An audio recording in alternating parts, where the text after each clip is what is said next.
അസ്സലാമു അലൈക്കും വറഹ്മത്തുള്ളാഹി തആല വബറകാതുഹു. മാഷാ അല്ലാ, അൽഹംദുലില്ലാ.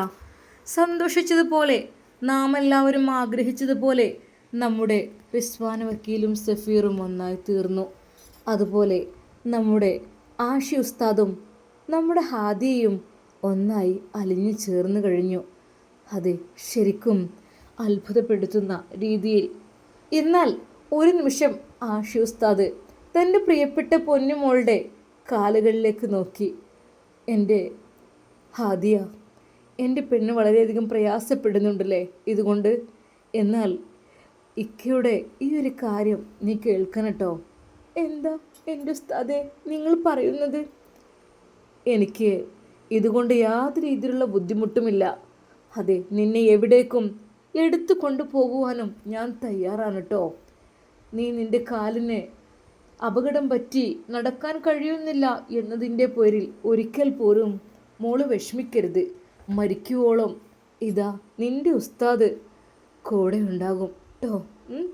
എല്ലായിടത്തും എനിക്ക് എവിടെയും നിന്നെ കൊണ്ടുപോകാൻ യാതൊരു രീതിയിലുള്ള മടിയും കാര്യങ്ങളൊന്നുമില്ല.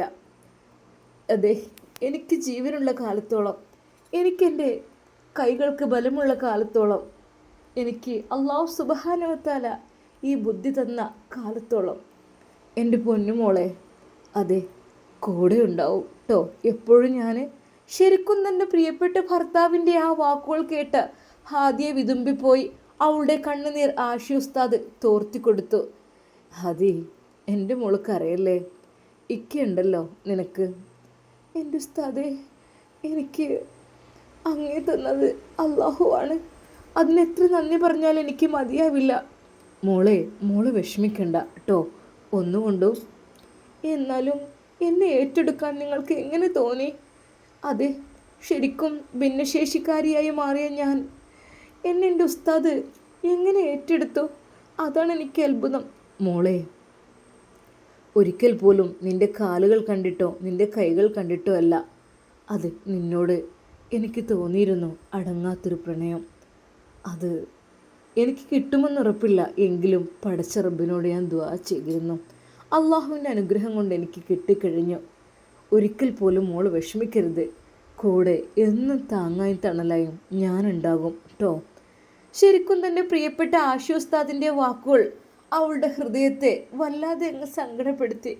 ഉസ്താദേ, എന്നോട് ക്ഷമിക്കണം. ഞാൻ ഒരു കാര്യം കൂടി പറയാം. എന്താ ഹാദിയ? ഒന്നുമല്ല, ഉസ്താദ് എന്നെ മടുത്ത് പോകുകയാണെങ്കിൽ ഒരിക്കൽ പോലും ഞാനതിനെതിരെ പറയില്ല കേട്ടോ. പെട്ടെന്ന് ആഷി ഉസ്താദ് അവളുടെ വായ പൊത്തിപ്പിടിച്ചു. ഹാദി, നീ എന്താ പെണ്ണ് പറയുന്നത്? നീ എന്താ പറഞ്ഞത്? അതിനാണ് ഞാൻ നിന്നെ. അല്ല, ഞാൻ കാരണം ഭിന്നശേഷിക്കാരിയായി പോയില്ലേ, അതുകൊണ്ട്. ആര് പറഞ്ഞു? അള്ളാഹു വിചാരിച്ചത് നടക്കാത്തതായിട്ട് ഒന്നും ഉണ്ടാവില്ല. ഉസ്താദേ, അങ്ങെന്താ പറയുന്നത്? അതെടി, പടച്ച റബ്ബ് അങ്ങനെയൊക്കെ കണക്കാക്കിയിട്ടുണ്ടാവും. പക്ഷേ അല്ലാഹു സുബ്ഹാനഹു വ തആല ഖാലിഖാണ്, സൃഷ്ടാവാണ്. അവന് മരിച്ചവരെ ജീവിപ്പിക്കുന്നവനാണ്, ഉണങ്ങിയ പുല്ലുകളെ തളിർപ്പിക്കുന്നവനാണ്, പൂക്കൾ വിടർത്തുന്നവനാണ്. എല്ലാം കൊണ്ട് നോക്കുകയാണെങ്കിൽ ഖാലിഖായ റബ്ബ് അല്ലാഹു സുബ്ഹാനഹു വ തആല അതേ കാരുണ്യവാനും കരുണാനിധിയും എല്ലാത്തിനും കഴിവുള്ളവനാണ്. അള്ളാഹുവിൻ്റെ അനുഗ്രഹങ്ങൾ ഏതത് അനുഗ്രഹങ്ങളാണ് നമുക്ക് തള്ളിപ്പറയാൻ കഴിയുക? എൻ്റെ പ്രിയപ്പെട്ട പെണ്ണെ, എൻ്റെ പൊന്നുമോൾ ഒന്നുകൊണ്ട് വിഷമിക്കരുത്. അതെ, ശരിക്കും ആഷി ഉസ്താദ് നല്ലൊരു ക്ലാസ് തന്നെ അവൾക്ക് ആ നിമിഷം എടുത്തു കൊടുത്തു. ഉസ്താദേ, എൻ്റെ പെണ്ണ് കരയരുത്. ഉസ്താദ് അവളെ പൊക്കി ബെഡിലേക്ക് കിടത്തും. പുറത്തു പോകണമെങ്കിൽ വീൽ ചെയറിലേക്കും വെച്ച് കൊടുക്കും. അങ്ങനെ ഷെഫി ഉസ്താദിന് ഹാദിയോട് കൂടുതൽ സ്നേഹം, ഇഷ്ടം കൂടി തുടങ്ങി. പിന്നെ ഹാദി. എന്ത് ഉസ്താദേ? അത് ഞാൻ വീട്ടിലേക്ക് നമുക്ക് പോകണ്ടേ? ഉമ്മയും ഐഷുവൊക്കെ കാത്തിരിക്കുകയായിരിക്കും. ഉസ്താദേ, സത്യമായിട്ടും എനിക്ക് പോരാനും നല്ല ആഗ്രഹമുണ്ട്. എന്താ പെണ്ണെ, ഇവിടെ മടുത്തോ? അല്ല, എനിക്ക് എന്തെന്നറിയില്ല. എൻ്റെ ആഷി ഉസ്താദിൻ്റെ വീട്ടിൽ എൻ്റെ ആഷി ഉസ്താദിൻ്റെ ആ ഒരു കൊച്ചുമുറിയിൽ കിടക്കുമ്പോഴേ അത് വല്ലാത്തൊരു സന്തോഷമുള്ള പോലെ തോന്നുന്നു. എന്താ ഇത്ര വലിയ വീടും ഇത്ര വലിയ റൂമും നല്ല അടിപൊളി എ സിയും കാര്യങ്ങളും ഫുള്ള് ഫിനിഷിങ്ങോട് കൂടിയുള്ള എല്ലാ ഇൻറ്റീരിയർ വർക്കും എല്ലാം കഴിഞ്ഞ ഈ ഒരു വീട്ടിൽ എന്താ നിനക്ക് പെട്ടെന്ന് മാറി താമസിക്കാൻ അറിയില്ല ഉസ്താദേ.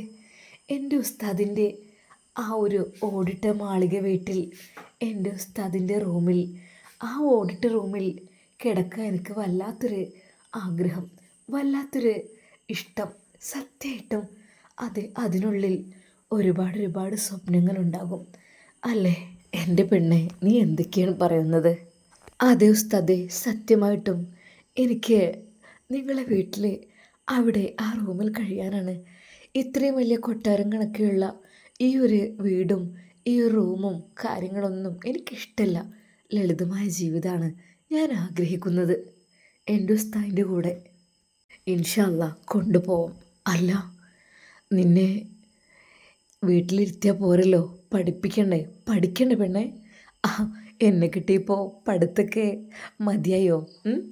ശരിക്കും അതാ ഉസ്താദിൻ്റെ ആ ഒരു വാക്കുകൾ കേട്ടപ്പോൾ അവൾക്ക് തോന്നി, എൻ്റെ ഉസ്താദേ, എനിക്ക് എന്തിനാണ് മറ്റൊരു പഠനം? എനിക്ക് എൻ്റെ പ്രിയപ്പെട്ട ഉസ്താദില്ലേ എൻ്റെ കൂടെ എൻ്റെ എല്ലാം പഠിപ്പിക്കാൻ വേണ്ടിയിട്ട്.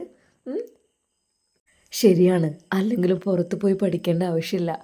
പക്ഷേ ഞാൻ നിന്നെ പഠിപ്പിക്കുമ്പോഴേ എനിക്ക് ചില കുസൃതികളൊക്കെ ഉണ്ടാവും കേട്ടോ. ഇക്ക അതെന്താ? അതായത് മറ്റൊന്നുമല്ല, ഞാൻ പഠിച്ചില്ലെങ്കിലേ നല്ല അടി വെച്ച് തരും കേട്ടോ. ഇടയ്ക്കൊരു നുള്ളും കിട്ടും. എന്താ? പിന്നെ എൻ്റെ ഇക്കെന്നെ വേദനിപ്പിക്കില്ല, എനിക്കറിയാലോ. നോ നോ നോ, ഞാൻ ഉസ്താദായി കഴിഞ്ഞാലേ ഞാൻ ചോദിക്കുന്ന ചോദ്യങ്ങൾക്ക് നീ ഉത്തരം തന്നില്ലെങ്കിൽ നിന്നെ നന്നായിട്ടെന്നുള്ളൂ ഞാൻ. ഓഹ് ഇവിടെ അത് പിന്നെ നിൻ്റെ കവിളിൽ നിന്നുള്ളും. എന്താ? ഓ പിന്നെ അല്ലെങ്കിൽ പിന്നെ നല്ല അടി വെച്ച് തരും കേട്ടോ. ഉസ്താദേ, നിങ്ങൾ എന്തിങ്ങനെയൊക്കെ പറയുന്നത്? ഞാനങ്ങനെയാണ്, ഉസ്താദായി കഴിഞ്ഞാൽ ഉസ്താദാണ്.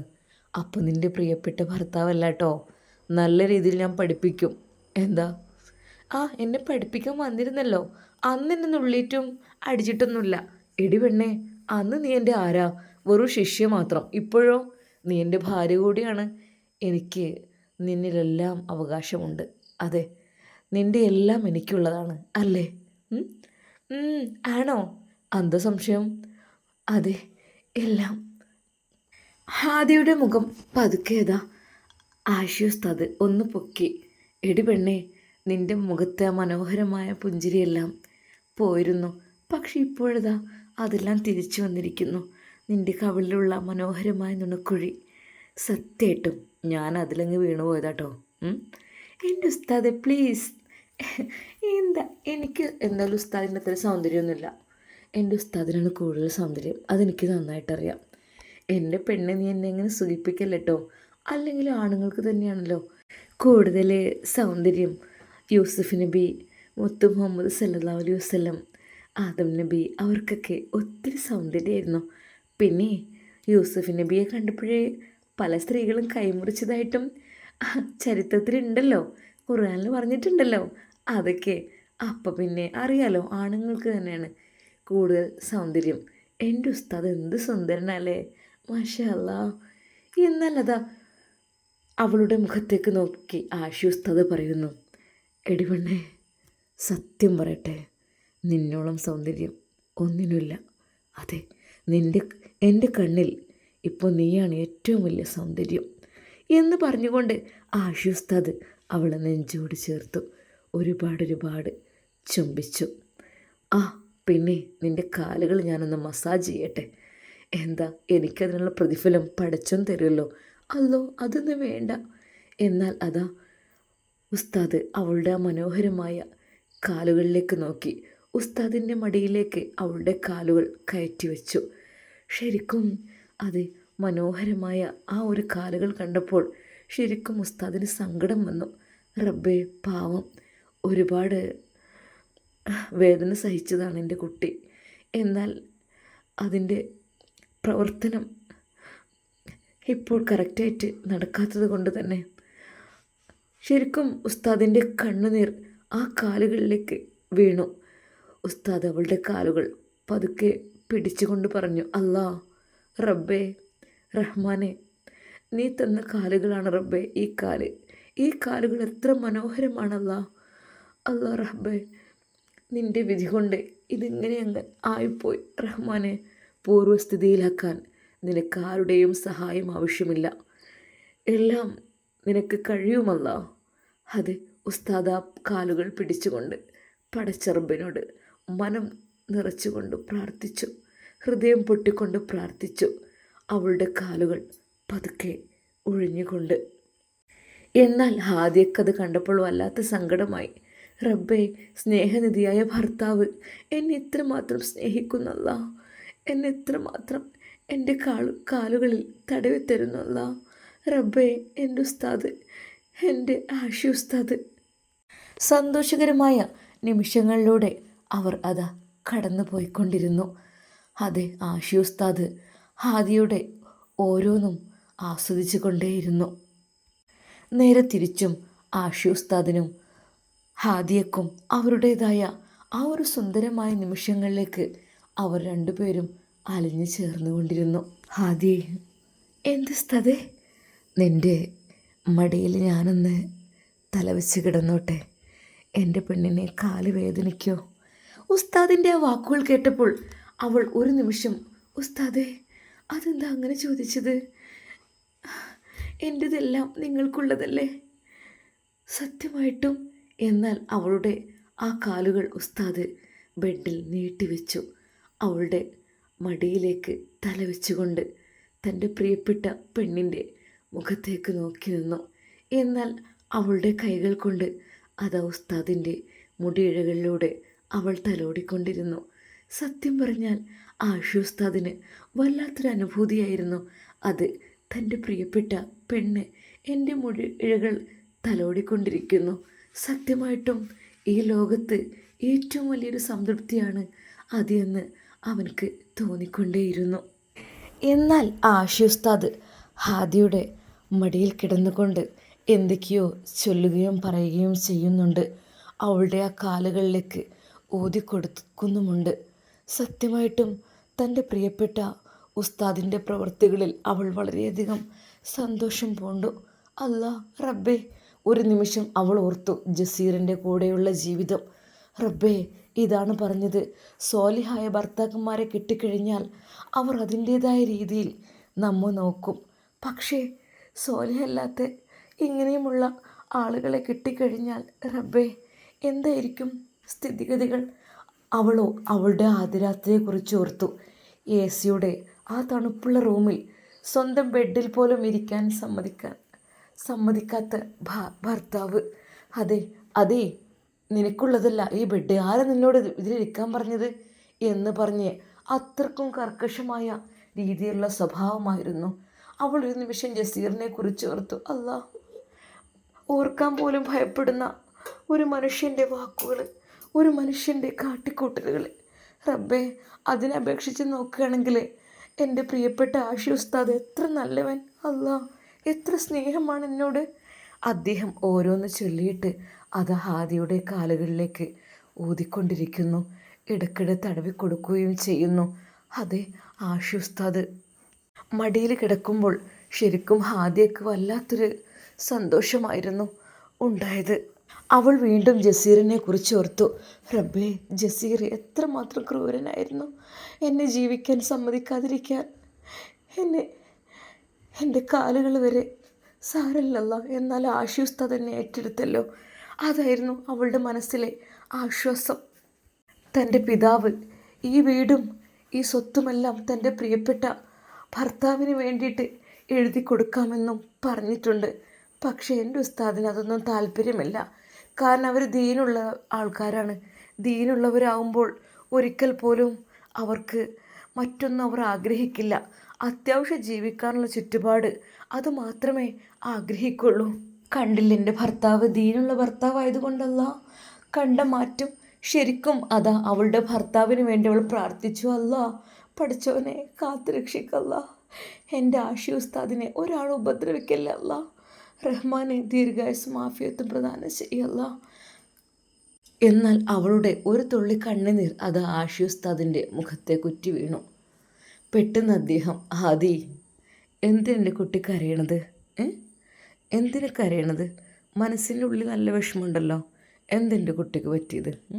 പറ, ഇക്കയോട് പറ. ഉസ്താദേ, അത് മോളെ, നിനക്ക് ഉസ്താദിനെ വിളിക്കാൻ ബുദ്ധിമുട്ടുണ്ടോ? ഇക്കയെന്ന് വിളിച്ചൂടെ? കൊതി കൊണ്ട പെണ്ണേ, ഉസ്താദെന്ന് എല്ലാവരും വിളിക്കുമല്ലോ, പക്ഷേ എന്നെ ഇക്കയെന്ന് വിളിക്കാൻ ആയിഷു ഇക്കാക്കയെന്ന് വിളിക്കും. പക്ഷേ എന്നെ ഇക്കയെന്ന് വിളിക്കാൻ നീ അല്ലേ ഉള്ളു പെണ്ണേ. ഇക്ക? അതെ, സ്നേഹത്തോടെ ഒന്നും കൂടെ വിളിക്കുക. ആഷിക്കാന്ന് വിളിച്ചോ? ആഷിക്ക. എൻ്റെ പെണ്ണേ. ശരിക്കും ആ വിളി കേട്ട് അതാ ആഷി ഉസ്താദ് മനസ്സ് നിറഞ്ഞു. ഒന്നുകൂടി വിളിക്കാമോ എൻ്റെ ചെവിയിൽ? അവൾ പതുക്കെ അതാ ആഷി ഉസ്താദിൻ്റെ ചെവിയുടെ അരികിലേക്ക് അവളുടെ ചുണ്ടുകൾ അടുപ്പിച്ച് പിടിച്ചു. ആഷിക്ക. മാഷാ അല്ലാ, മതി എൻ്റെ പൊന്നും മോളെ, ആ ഒരു വിളി മതി കേട്ടോ. എപ്പോഴും ആഷിക്ക എന്ന് വിളിച്ചോണ്ടേ കേട്ടോ.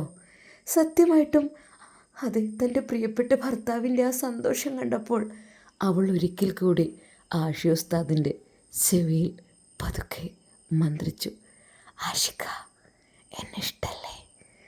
എന്നാൽ അതാ ആഷി ഉസ്താദ് വേഗം തന്നെ എഴുന്നേറ്റ് അവളെ കെട്ടിപ്പിടിച്ച് ഒരുപാട് ചുംബനങ്ങൾ അർപ്പിച്ചു.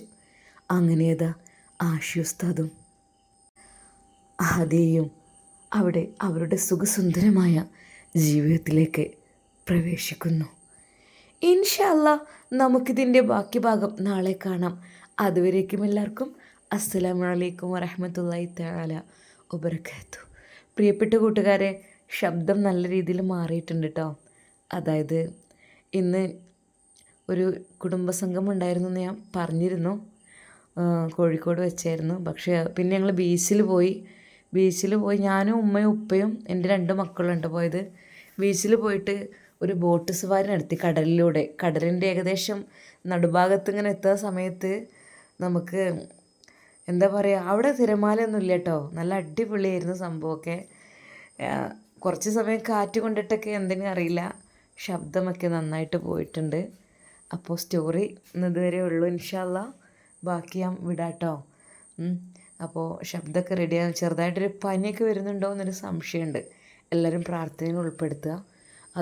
അതുപോലെ തന്നെ പ്രിയപ്പെട്ട എൻ്റെ കൂട്ടുകാരെ, പലയിടങ്ങളിലായി നമ്മൾ കേൾക്കുന്നുണ്ടല്ലേ പാമ്പിൻ്റെ ശല്യം. നമ്മുടെ മക്കളായാലും നമ്മൾ ആർക്കായാലും പാമ്പ് കടിയേറ്റ് മരിച്ച ഒരുപാട്, ഇന്നിപ്പോൾ 2 പേര് മരിച്ചെന്ന് പറഞ്ഞു. ഇന്നലെ മിഞ്ഞാന്നൊക്കെ ഇന്നും ഇപ്പോൾ തന്നെയാണ്. കാരണം ചൂട് കാരണം തണുപ്പ് തേടിയിട്ട് പാമ്പ് വരുന്ന സമയത്ത് നമ്മൾ ആകപ്പാടെ അറിയാതെ എങ്ങനെ ഇരയാന്ന് വിചാരിച്ചിട്ട് കൊത്താന്നൊക്കെ പറയില്ല, അങ്ങനെയൊക്കെ ആയിട്ട് റബ്ബേ അല്ല ഒരുപാട് മരണങ്ങളെക്കുറിച്ച് കേട്ടിട്ടുണ്ട്. അള്ളാഹു സുബ്ഹാനഹു വ തആല നമ്മെ എല്ലാവരെയും കാത്തുരക്ഷിക്കട്ടെ. അള്ളാഹു സൃഷ്ടിച്ചവയുടെ ഉപദ്രവത്തിൽ നിന്ന് കാത്തുരക്ഷിക്കാൻ വേണ്ടിയിട്ട് നമ്മൾ എപ്പോഴും നമ്മൾ പുറത്തിറങ്ങുന്ന സമയത്തൊക്കെ അഊദു ബികലിമാത്തില്ലാഹി താമ്മാത്തി മിൻ ശർരി മാ ഖലഖ് എന്ന് ചൊല്ലുക, ഫലക്ക് ചൊല്ലുക, അങ്ങനെയൊക്കെ ചൊല്ലുക. അള്ളാഹു സുബ്ഹാനഹു വ തആല അപകടങ്ങളെ തൊട്ട് കാത്തുരക്ഷിക്കട്ടെ. നമ്മുടെ മക്കളെയും ഒക്കെ, നമ്മളെ മക്കളെന്ന് കളിക്കാൻ വേണ്ടി പുറത്തേക്ക് ഇറങ്ങുന്നവരുണ്ടാകും, അവർ നമ്മളെ പോലെ ശ്രദ്ധയില്ലാതെ നടക്കണവരായിരിക്കും. അള്ളാഹുവേ നീ കാത്തുരക്ഷിക്ക് തമ്പുരാനെ, ആമീൻ യാ റബ്ബൽ ആലമീൻ. എൻ്റെ പ്രിയപ്പെട്ട കൂട്ടുകാരെ, പരസ്പരം ദുആയിൽ ഉൾപ്പെടുത്തുക. ഇൻഷാ അല്ലാ നമുക്ക് നമ്മുടെ സഫീറിൻ്റെയും നമ്മുടെ ഉസ്താദിൻ്റെയൊക്കെ കഥ ഉഷാറായിട്ട് മുന്നോട്ട് കൊണ്ടുപോകണം കേട്ടോ. ഇൻഷാ അല്ലാ അവർക്കൊരു ബുദ്ധിമുട്ടും പ്രയാസവും ഇല്ലാത്ത രീതിയിൽ ജസീറിൻ്റെ തന്ത്രങ്ങളൊന്നും ഒരിക്കൽ പോലും ഫലിക്കരുത് അവരുടെ മുന്നിൽ. ഇൻഷാ അല്ലാ. അപ്പോൾ ദീനുണ്ടായിക്കഴിഞ്ഞാൽ, ദീനുള്ള ഭർത്താവിനെ കെട്ടിയപ്പോൾ നമ്മുടെ ഹാദിയക്ക് ജീവിതത്തിലുണ്ടായ മാറ്റമാണ് നമ്മൾ കാണുന്നത്. കഴിയുന്നത് നമ്മുടെ മക്കൾക്കൊക്കെ ദീനുള്ള ആളുകളെ കൊണ്ട് കെട്ടിക്കുക, എന്നാൽ അവർ രക്ഷപ്പെടും ഇൻഷാ അല്ലാ. അള്ളാഹു സുബ്ഹാനഹു വ തആല നമ്മുടെ മക്കളെയൊക്കെ കാത്ത് രക്ഷിച്ച് അനുഗ്രഹിക്കട്ടെ. ആമീൻ യാ റബ്ബൽ ആലമീൻ.